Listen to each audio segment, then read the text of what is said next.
What is going on, everybody? Welcome to another episode of Ghost in the Night, a hauntings and paranormal podcast. I'm Phil Sams. Thank you so much for taking time to check out this podcast. If you're new, welcome. And if you've been listening for a while now, thank you for coming back. I hope you enjoy the podcast. Be sure to let me know what you think. And you can do that on Twitter at @night_ghost. Now, today we have a special episode.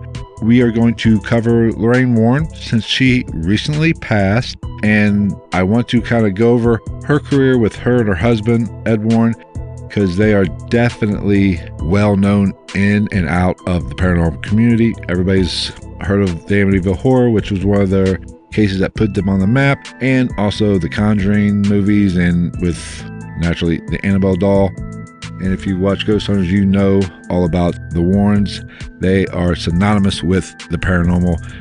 But there is a flip side to this story. So the question is, were the Warrens the most infamous paranormal investigating duo ever? Or were they a little sketchy and maybe had a little touch of a con artist in them? That's what we're going to kind of tackle on this episode of Ghost in the Night. Let's go ahead and get started. Ghost in the Night with Phil Sams.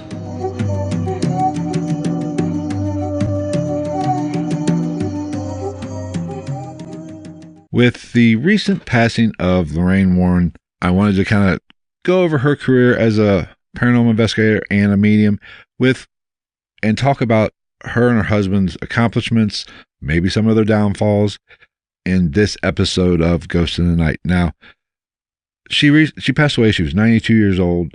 She's well known. Everybody has heard of Lorraine Warren because they reached popularity with a lot of cases that everybody's heard of. Everybody's heard of the Amityville horror case and probably seen the many movies, especially with, it's been redone with Ryan Reynolds. But everybody has seen or heard of The Conjuring, and then naturally the Annabelle doll.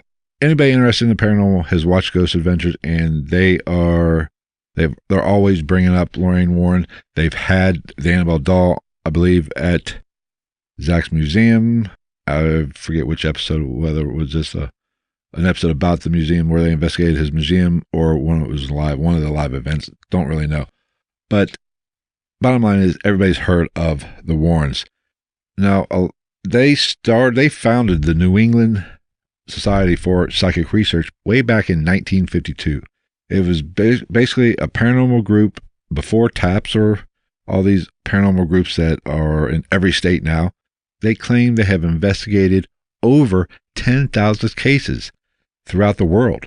And naturally, some of them being the most popular, or especially Amityville Horror, which I'm going to get to. I want to talk about that one because that's the one I want to spend most of my time talking about, because that is, I think, the most interesting case. But there's definitely another side to the story that I'm also going to cover. And there's a lot of people that think maybe they were full of shit a little bit and they blew up their evidence, or sometimes lack thereof evidence, and just were in this to make money. So that is what I'm going to talk about. But let's go ahead and start by covering a few of their stories, and then we'll kind of get into the criticism of the Warrens. Now, before I get into the stories, Lorraine Warren was said to be a medium. She could communicate with the dead or spirits, and Ed Warren was a demonologist. Now, I don't know if Ed actually studied with the church to become a demonologist. I'm pretty sure he didn't take online courses like people do today to be a demonologist, since the internet wasn't around back in the 50s or 60s. So I don't know exactly how he got the title demonologist, and honestly, I don't really care. But the one thing about the Warrens that I will say, they never met a demon they didn't like. They believed that everything was a demon, and that they've stated this. Really, every interaction a paranormal investigator has had on a location, they just wasn't interacting with Aunt Betty. Aunt Betty wasn't there. It was always a demon trying to be tricky and pretend to be previously human in their life, but it always is a demon. Everything's a demon. That is where I kind of separate myself from the Warrens. And that's, in my eyes, they lose a little bit of credibility. I think demons are completely over pushed in today's society, and it started with them. Now, it's not a knock on them, but that's what they believe, and I do not believe the same. So not everything is a demon. They thought it was. Just like the Annabelle case. Now, the Annabelle case basically was a Raggedy Ann doll. It was not the scary little thing you see or creepy looking doll you see in the movies. It was actually a Raggedy Ann doll, which isn't creepy at all. Two roommates claimed their Raggedy Ann doll was possessed by a person that was previously known in their life as Annabelle Higgins. Basically, they took the doll and they put it on display at their family's occult museum. Now, the funny thing is they could not prove or disprove that this doll was truly possessed or haunted with the spirit of Annabelle Higgins. And all of there's not really a lot of evidence to support that. Everything's based on what the Warrens say. They have stated that you can't mock this doll. If you mock the doll, it will kill you. Apparently there's a story that's out there that they tell that a young man was on a date at the museum with his girlfriend, and he mocked the doll. They left. They died in a motorcycle accident. There's no evidence to support that, to support it either way. It's a motorcycle. They're dangerous. People die on them all the time. Was it the spirit that took revenge on them? There's nothing to prove that it was. That is their word. That is them saying this. It could have been just coincidence. It doesn't mean that doll is haunted or possessed and will attack you. Now, in that episode I spoke of earlier with Ghost Adventures, where they brought the doll in its case and they weren't allowed to touch it, they couldn't open it up, or he was the only one who could handle it. I mean, wow. I mean, that is shit. They are playing it up to the hilt. Now, is there a spirit of Annabelle Higgins attached to the doll? Sure, it's possible, I guess. I'm not personally buying it, but I don't know. But what I do know for a fact is this story has really, it's made them money. It has definitely made them money. So when you start putting money into a scenario, it changes things, and you have to kind of look at the situation a little differently. When money's involved, people get greedy and it becomes about the money. Is that the case with the Annabelle doll? Possibly, because of the lack of true evidence, and nobody can get to it except for the museum. They don't just loan it out to anybody to actually do some actual investigating tests to it. So we have to take their word for it, the family's word for it, or the Ghost Adventures crew's word for it. So I'm not putting a lot of stock in it. They've made millions on this with, the movie and the books.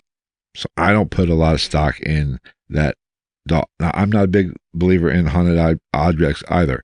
It's not out of the realm of possibility for a spirit to be attached to an item they had during their life, and naturally, if they have to wander this realm as a spirit, they might want to be around that object, or it could just be because that object is with the family and they want to be around their family. That I don't know. Now, for an evil, like I said, I don't put a lot of stock in. I think the demon and evil presence are overblown so much in today's society that it just really pushes things a little too far. So I'll let you make your own opinion on the Annabelle doll. Is it the most dangerous doll on the globe? Only you can answer that. I'm going to say no. I think it's a bunch of bullshit, because they were well known to withhold information when it comes to some of their claims, and the Annabelle doll is no different. So like I said, I don't put a lot of stock in it, and here's a big reason why. It's because in the 70s, possession of dolls or haunted items like dolls were all the rage. And the funny thing is, just like how when the Exorcist movie came out in the 70s, it really turned the Ouija board into something demonic. I think from some of my research, in the 70s, the Twilight Zone did a show, and it was called The Living Doll, which is very, very, very, very, very similar to the Warren story that they give to Annabelle. Maybe this is just another case where Hollywood or the entertainment industry really put something deep into the public psyche and maybe made something that it really wasn't, and forced us to believe that there might be something to haunted objects like dolls, when really there isn't anything there. Now, I'm not saying that it's never the case or there's never been an object that has had an attachment of some kind of spirit to it. I just, in my experience, haven't come across it, or it hasn't been proved to me, essentially. And until that day, I will be a really big skeptic on the haunted object or haunted doll facet of the paranormal. I need to see the evidence. I need to experience it for me to truly believe it. Okay, before we get into the criticism of the Warrens and of some of their techniques and some of their evidence and some of their stories, I really wanted to cover the Amityville case, because that is, like I said earlier, really the one that put them on the map and really got the ball rolling for their popularity in this country or in the world when it comes to the paranormal. I've heard the Amityville house as being stated as the most haunted house or location in the world. With the claims that go on there, or the experiences that some people are said to have had, that there's no doubt that it might be. But it's a much bigger and broader story that needs to be told and needs to be investigated, which it has been. You know, I'm sure you probably listened to it and probably have heard some of the stories that go along with this home. Most people are familiar with the movie version, which is really the Lutz family and their experiences in the home. However, the story truly starts back in 1974 with the DeFeo family. Now, the DeFeo family was a upper middle class family that owned a car dealership, and the family had 5 children, and naturally the mother and the father. Now, on November 13th of 1974, Ronald DeFeo Jr. shot and killed every member of the family with a rifle at around approximately 3:15 in the morning. 8 shots in total were fired, and later on, I believe the next day, Ronnie DeFeo confessed to the massacre of his family to the police. Now, it's not quite as open and shut of a case as it might appear to be with the confession. There is a lot of mystery that goes along with this massacre. Now, before we kind of dive into the details of what happened that actual evening, let's kind of talk a little bit about the background of the family. Now, it was not, even though it was an upper middle class family, every family has their dark secrets, and the DeFeo family was no different. It wasn't a perfect life by any stretch of the imagination. The father, Ronald Sr., was pretty well known as somewhat of an abuser. The neighbors often heard fights going on at the residence between the mother and the father, and naturally, Ronnie DeFeo Jr. and his father pretty much had a shitty relationship, and it forced Ronnie into a bad position and down the wrong path, it seems. He was well known to be a drug abuser. He had the reputation of being kind of a loser and really kept to himself. However, when he did tend to interact with people, it generally was in the form of being a troublemaker, and he got in a lot of fights, and he really wasn't thought that well of in the community. The neighbors on the street that he lived weren't fond of him. They really had looked at him in a negative light. Okay, let's kind of go over some of the night that this horrific tragedy happened. Now, the story kind of goes, Ronald Jr. was in the basement. At 3:15, he went up and started to one by one shoot every member of the family. Like I said, he fired 8 shots, killing everybody. Now, from what I've researched and found, every one of the victims, except for one, pretty much died instantly.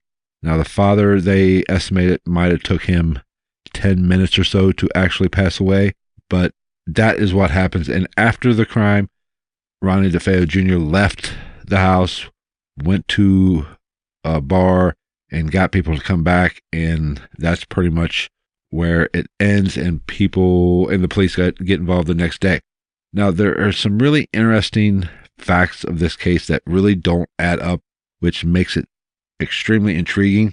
Now, from what I've read and researched, it seems like he went through that house and cleared that house in record speed. It took him about 60 seconds to execute everybody in that household, go room to room and kill everybody. Now, naturally, the mother and father, I don't remember exact order in which he slaughtered them. Naturally, the mother and father were in one room. He had his 2 younger brothers in one room, and then the 2 sisters, I believe they were in separate rooms. So he went through that house, executed them in approximately 60 seconds. That's impressive. To be that accurate and that efficient in that amount of time, that to me shows some training or really, really lucky, I guess. Now, this is where it starts to get a little bit interesting and where some things don't truly add up. The funny thing is, it happened at 3:15 in the morning. Nobody heard a shot. No neighbors heard a shot. And it wasn't like they were on a farm where people were living miles away. There was neighbors. Nobody heard a shot. He fired 8 shots from a rifle, and nobody heard any shots. And it is common knowledge that the neighbors could actually hear him fighting at times. And it's in the reports that a neighbor woke up hearing the family dog bark around 3:15. So they heard the dog bark. They could hear him fighting at other times, but nobody heard the shot, or the shots didn't wake anybody up. Now, every member of the family was found face down on the bed, shot in the back or in the head or the neck areas. Every one of them. They were all found the same way. He had to start at point A and keep going to the next one. Gunshots are loud. Somebody would have heard that shot within the house. One of the victims would have heard. Why didn't they move? What was going on there till nobody heard anything? This is where it gets really tricky and really slippery, trying to understand what exactly happened there. So the story really doesn't add up in my eyes and in a lot of the conspiracy theorists' eyes. Why did he kill everybody in the house? What caused him to kill everybody in the house? Yes, we know he had a shitty relationship with his father, but from what I've read, he adored his mother. His older sister, Dawn, they had a special relationship, and he didn't really seem to have any beefs with anybody in the family other than his father. So why did he slaughter everybody in the house? Nobody heard anything. They were all found in the same position, and most of them didn't move. I believe the father, he was shot twice, and he did show some signs of movement. But everybody else was found in the same spot, and it appears that they did not move. Now, it gets even more interesting. The oldest sister, Dawn, there are reports of her having gunpowder residue on her hands, like she had fired a weapon. There are some people that believe maybe she assisted with it and then he killed her, or maybe it was a murder-suicide kind of thing. They would kill everybody and then he'd kill her, and then he'd kill himself, and he just chickened out. I don't know. Or there is some people that actually think that maybe they had a plan to kill the father, and she just went crazy and killed everybody else, and then when he saw what she did, he turned a gun on her and shot and killed her.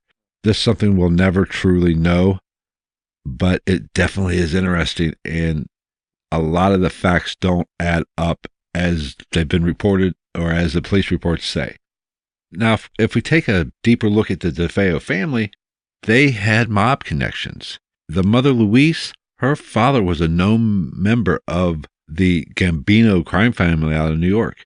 And Ronnie's uncle, on his father's side, was connected or a made man with the Genovese family. So they had mob connections. And we know in that time frame, mob hits were rampant. It would not surprise me one bit if it was a mob hit. But the police did rule out the mob involvement into the killings fairly early, and they just moved right to Ronnie DeFeo Jr.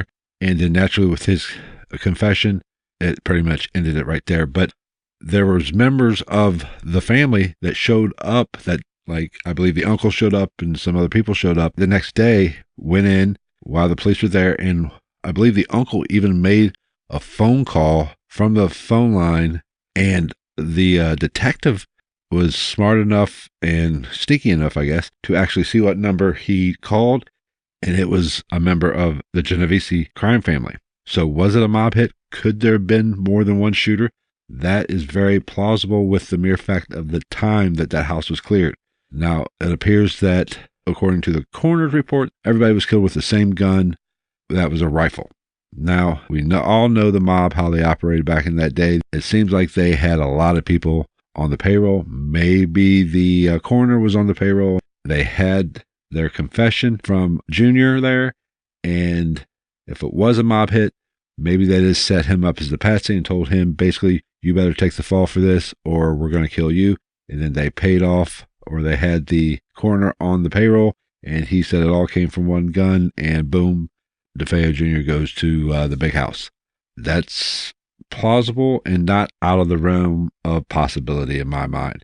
You can't rule the mob out completely just for the mere fact that shit happened all the time, especially in that time frame. That was rampant in the New York and New Jersey area. That's interesting. It makes it definite possibility, and it does answer some of the questions.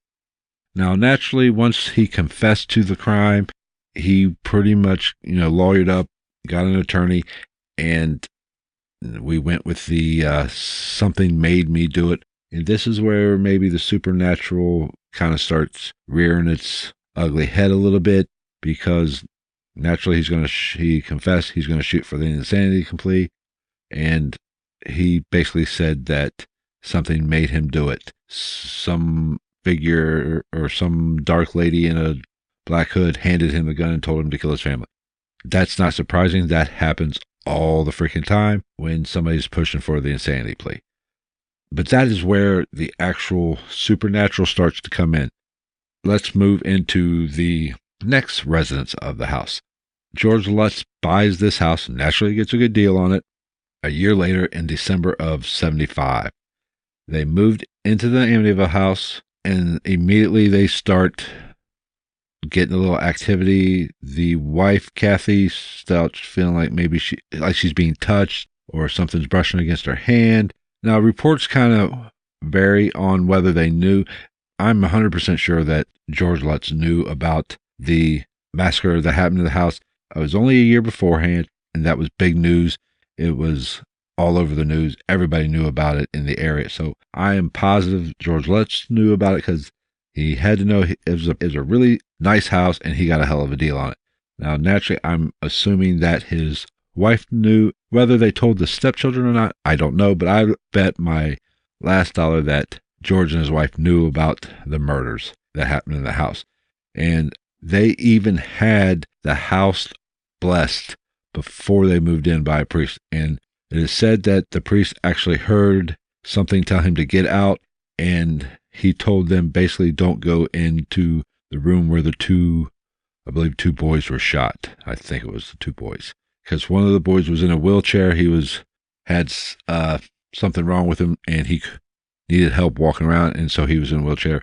But that seemed to be the center point for the paranormal activity or the negative energy in the house, according to the priest that went in and blessed the house. So they kind of used that room as the playroom, I guess. Nobody stayed in that room. But naturally, as they stayed there night after night, more things started to happen. George started to wake up every night at 3:15 in the morning. They only lived in the house for 28 days. According to their reports and their story, the activity started to ramp up a little bit the longer they were there, and I couldn't really find out, or I didn't see or hear what actually was the catalyst for them to just pick up and leave on day 28 early in the morning. But something caused them to leave and abandon everything. So that is interesting that they only made it 28 days. Now, according to the story, in that 28 days, naturally, like I said, he was waking up early.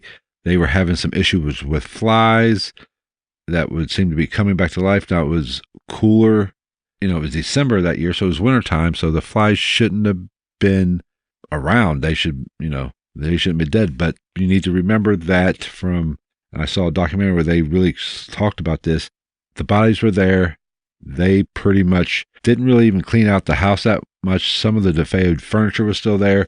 It sat there for a year, so the larvae probably were there in the walls, and George was having issues about not being able to stay warm. He was always cold, so they were cranking up the heat. Now, with that heat cranked up, maybe it brought those larvae to hatch, and there you have the flies. So whether or not the flies were because of the supernatural, or just because they had the house nice and toasty and it sprung them to life or made them hatch, I don't know. But George's attitude seemed to change. He seemed to be getting a little darker. They are said to have heard screams and footsteps. The youngest daughter was said to have seen or have kind of like an imaginary friend and see something with red eyes sitting on the windowsill. But like I said, they only stayed for 20 days, and they fled the house on January 14th of 1976. Now, when they left, this is where the Lutz story kind of takes a little bit of a turn, and I start getting some questions about their story. Now, let me say this, and this is where the Warrens start to get involved here in the future. But if I remember correctly, the Lutz families did pass polygraph tests. I'll just throw that out there. Whether or not that is a valid form of understanding if somebody's telling the truth or not, you can have it either way. I don't know, but I do know they passed polygraph tests. But anyway, George decides he contacts a local parapsychologist and says he wants him to come and kind of investigate the house. Now, the story goes, from what I saw, that this investigator did kind of tell somebody, and I guess it somehow got into the paper, or it got out a little bit, that he was going to actually do a paranormal investigation at this house. And he got a phone call from George Lutz saying he didn't want this to go public, so he basically called the whole thing off. But this is where I start smelling a rat a little bit, because according to the widow of this paranormal investigator, in an interview she did, she recounted the story where George called him and told him it was over. He didn't want the publicity. But that very same day, George Lutz held a press conference. Why in the hell would he fire one guy, essentially, or tell him not to worry because he didn't want publicity, and then hold a press conference to talk about it? There's something going on. This is where it starts getting fishy, and this is where their story, in my eyes anyway, starts falling apart, and it starts giving me doubts on their story. Oh, and I almost forgot, this press conference was put together by the defense attorney of Ronnie DeFeo Jr. So what does that tell you right there? And at this time, he was working on DeFeo's appeal. So there is a story, and I believe the attorney he talked about this, where he sat down and interviewed the Lutz sometime prior to this, or by the time they moved out before the press conference, and they kind of talked about what was going on there. And this defense attorney apparently got the idea, and they started making this plan, and he was throwing out ideas for book deals and movie. We get Hollywood involved, and he was really pushing the supernatural form up because he's looking to prepare the appeal for his client and naturally try to get him off. So it starts to get a little fishy at this point. And in this meeting, they were drinking. It seems almost like to me that they were coming up with a plan, kind of a money grab situation. That's what this screams to me. But to the Lutz's credit, they seem to go underground at this point. Now, I know they moved out to California. It might be about this time. I don't know exactly. But anyway, this is when the Warrens get involved. I guess they called the Warrens and Ed and Lorraine showed up to the home and did their thing, and that is what we're going to talk about next. When Lorraine first got to the property, she basically said this house was infested with demons and evil spirits or whatever. That is her first impression of the place, but that's kind of what she does. And this is one thing that I am critical about the Warrens about. They believe everything is a demon. They have even stated that their ghosts or regular spirits aren't real. Every spirit that investigators interact with or any evidence they catch of a spirit is all demonic or evil. Or it's a demon just pretending to be a normal spirit or whatever. That is their philosophy, and that is what they go by. Now, in March of 1976, a television station arranged for an investigation with the Warrens and some other psychics and some parapsychologists. So they went in there, did their investigation. Naturally, they did some seances, tried to contact the spirits, or demons, I should say, since the Warrens were involved. And then they did a proper investigation for the time. They set up cameras, and it said that people that were at this location on this evening really started to act differently or started to act out of character. People were having chest pains, and there was, just a general feeling of heaviness in the air at this house on that evening. Now, this is where I have an issue with psychics at times, because one of the psychics that was there was quoted as saying that she felt when she walked in there, she, did her thing, did her reading, was getting all this information coming to her. And here's what she said in her own words. She felt someone in the location. This person was a teenager who had done something horrific that changed his or her life. No freaking shit. This was March of 76.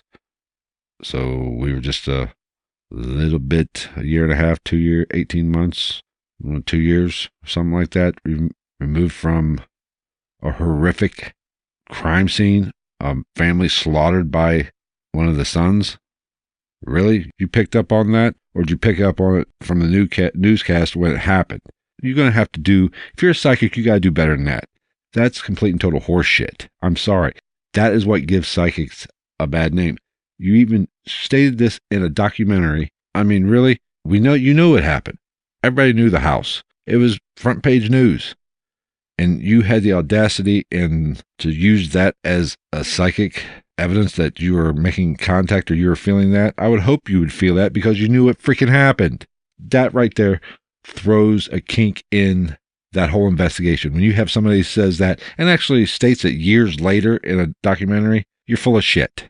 And I seriously doubt your psychic ability at this point. But there is one piece of evidence that came from this investigation, and it's a very popular, if you've followed the case, you've seen the picture. They had a camera set up to take pictures every couple seconds or whatever, and it was in the hallway looking over the railing of the stairs into or you could see 2-bedroom doors. And there was 3 or 4 pictures that they showed, and in one of the pictures, there appeared to be a young boy or somebody low to the ground, which we are assuming is a boy. You could make out his head, and it's good. I give him credit. That is probably one of the best piece of still photography of supposed paranormal evidence that I've seen, if it's legitimate. Now, here's where the problem I have. You had multiple people there. And this picture is so good. You can make out details. It could just be a person screwing with us, kind of got down on their knees. And that is the room where the 2 younger boys were shot. But it could have been somebody just screwing with us, somebody that was there just kind of scrunched down and said cheese to the camera.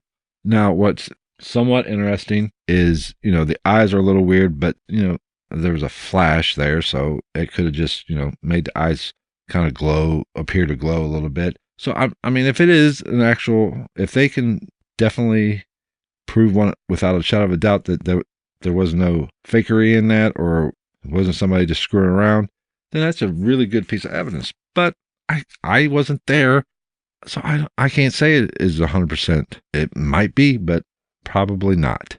That is the problem when you have a big group doing an investigation. I mean, they had all these psychics, several psychics, some parapsychologists, the Warrens, and the TV station there. It was a shit ton full of people. And accounting for all of them, you just can't do it. The fewer the people are at the investigation, the better off you are. There's less chance for any kind of fuckery going on. So, is the Amityville Horror House the most haunted house in the world? With what I've seen and what I've learned through doing a little research on it, and from my experience, I'm going to have to say no. And here's why. Naturally, the Warrens were there. It was a demon. They never met a demon they didn't like. Now, some other psychics or people with gifts have been there, and they came up with something different. Naturally, they went the old natural Indian burial ground routine. So how could two people have such different stories, essentially, or different interpretations of the activity or what is supposedly there? And if that person was right, if the land was haunted or cursed, why aren't any of the neighbors speaking up and kind of validating the story? And from what I've seen, the people who live in the house who took over the house after the Lutzes, pretty much the activity stopped. There's nothing there. So was this just a money grab or a way to kind of get 15 minutes of fame from the Lutzes? I mean, honestly, if I had to bet my life on it, I'd say this was the biggest bunch of bullshit I've ever seen. And it just grew, and they made good money on it. The Warrens made good money on it. The Lutzes made, pretty good money on it. So it was just a money grab. If I had to bet my life on it, that's what I would say. I'm not really buying it right now. I'm not saying there couldn't be anything there, but to the extent of what has been claimed, I'm calling bullshit. Now, let's talk about the credibility of the Warrens in general. Now, this was the one that I feel put them on the map. And if you base your, this, I don't think is that credible. There were other investigations that they've done that, are more popular, like the ones that inspired the Conjuring movie series. Some of them haven't even been debunked, or people have questioned them a little bit. There's an author who wrote one of their books, who was a ghostwriter for one of their books, and he basically said in an interview that Ed came to him and basically, I think it was the Sadecki family story that he wrote the book on, and naturally he interviewed the family and everything, and that was a weird story in itself, and maybe we'll cover that one at a later date. But he interviewed the family, and he said they couldn't keep the story straight, and he didn't know what to do with it. So when he approached the Warrens with the problem of how am I going to write this freaking book when I don't really buy the story, they can't keep it straight. They basically just said, make it work. Right there, that blows your credibility. Like I tell my kids, lying's not the problem. You can lie and get away with it, but if you lie and don't get away with it, that throws into question everything you've ever said. That throws reasonable doubt on even if you're telling the truth, and if you've lied and got caught, then guess what? Even when you're telling the truth, people are going to doubt you. The same thing goes with this paranormal evidence shit. You push an agenda one way, and you just say, basically, throw the shit on the wall and see if it sticks. That throws into your credibility. Now, I'm not saying every case that the Warrens ever worked on was complete bullshit and they just made it all up, or they over-exaggerated the evidence to make a profit. But there is that little doubt, should be that little doubt in your mind that maybe that might be the case. And there have been plenty of skeptics kind of critique and call into question their investigation skills and style and their evidence. A lot of their photography has been questioned and debunked. And a lot of people, or a lot of skeptics of the Warrens, feel that they walked into their investigation with a predetermined conclusion of what they were going to find. It's always a demon. Maybe their objectivity was a little lacking in their investigation style. Am I going to sit here and say they're a complete and total fraud? No, I'm not going to do that. I mean, I'm sure they did come across some great paranormal activity throughout the course of their careers. However, I do feel they might have blew up their findings and their evidence and portrayed it a little bit more than what it really truly was. Now, if they did it for a profit, great, but I don't think you can take their word at gospel and bet the mortgage on it, because I really do feel in my gut, from looking at the cases and looking at some of their evidence, they went in looking for it and were going to find it. So that is going to wrap up today's episode of Ghost of the Night. Thank you so much for taking the time to listen to this podcast. Hope you enjoyed it. If you liked it, be sure to like and subscribe.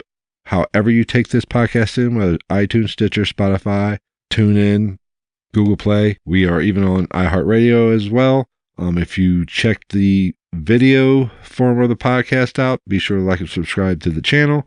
Thank you once again for reaching out, leaving a review, and also sending me emails of what you like about the show. And I've gotten a few topic ideas. I appreciate all of the input, but we will be back next week, and we are going to talk about the Akashic Records in next week's episode. So you're definitely going to want to check that out. I will have a guest on if everything goes right for that episode. So we will see you next Thursday, and take care, everybody.